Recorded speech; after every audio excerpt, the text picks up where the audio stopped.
que um CIO de um banco suíço, ele chega nas recomendações de alocações de estratégia de um portfólio, no sentido de, ok, você tem um research ali disponível para você, mas como é que você chega nessa análise no dia a dia, né? Sabendo um pouquinho os bastidores do CIO, como é que nós funciona? montamos a carteira, né?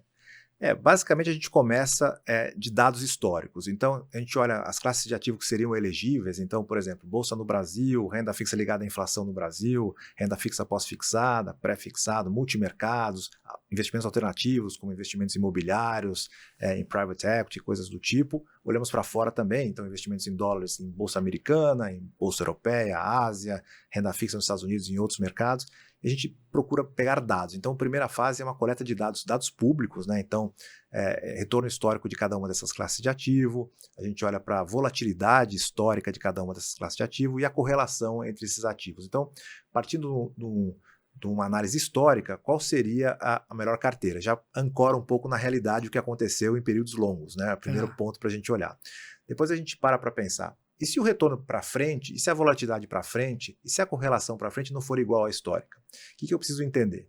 Então, em que momento do ciclo econômico eu estou no Brasil? Estou com juros anormalmente altos, porque eu estou combatendo a inflação, estou no momento de recessão, então tem algumas classes de ativo que costumam andar pior, né? Então a gente faz alguns ajustes em função disso. Então, a partir desses dados históricos, a gente procura projetar, dado o momento econômico que a gente está agora, dado os níveis de preços de mercado, como é que deve ser retorno, volatilidade e correlação daí para frente.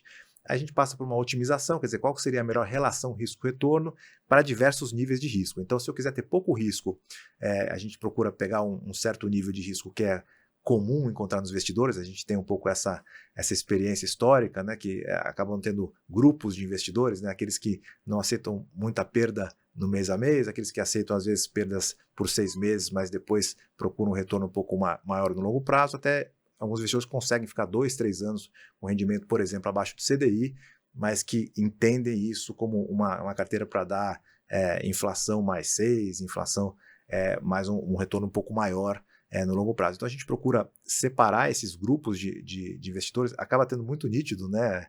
São clusters, eles se agrupam ao redor de certos níveis de volatilidade e a gente procura otimizar a melhor relação risco-retorno, colocando a proporção dessas classes de ativo para cada nível de risco.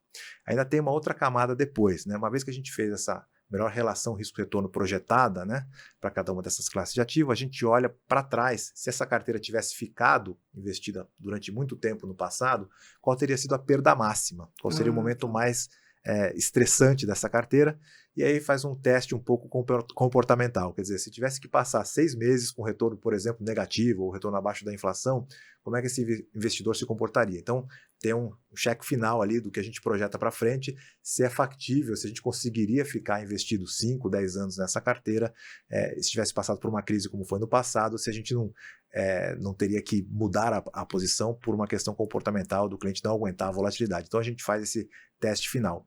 E aí, a partir daí, a gente tem uma carteira que funcionaria por longo prazo, funcionaria o que a gente projeta para frente, né? E a gente fez o teste de que em momentos de estresse no passado passaria, de alguma forma, mesmo com desconforto, passaria sem ter que mudar de posição. E aí essa carteira a gente chama de carteira estrutural, uma carteira para 2, 3 anos, mas idealmente para ficar 10 anos posicionado. Perfeito. Né?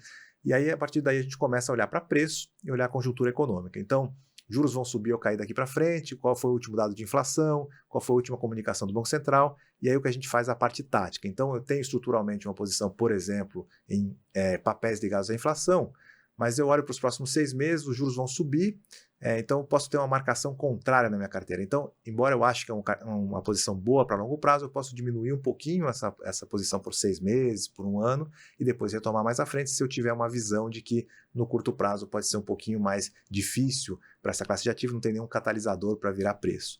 Então a gente está o tempo inteiro ajustando, mas sempre tem um norte. Então eu sempre vou ter um pouquinho de cada classe de ativo, né, para conseguir fazer uma diversificação. Eu só vou mexer um pouco nessa proporção conforme a conjuntura.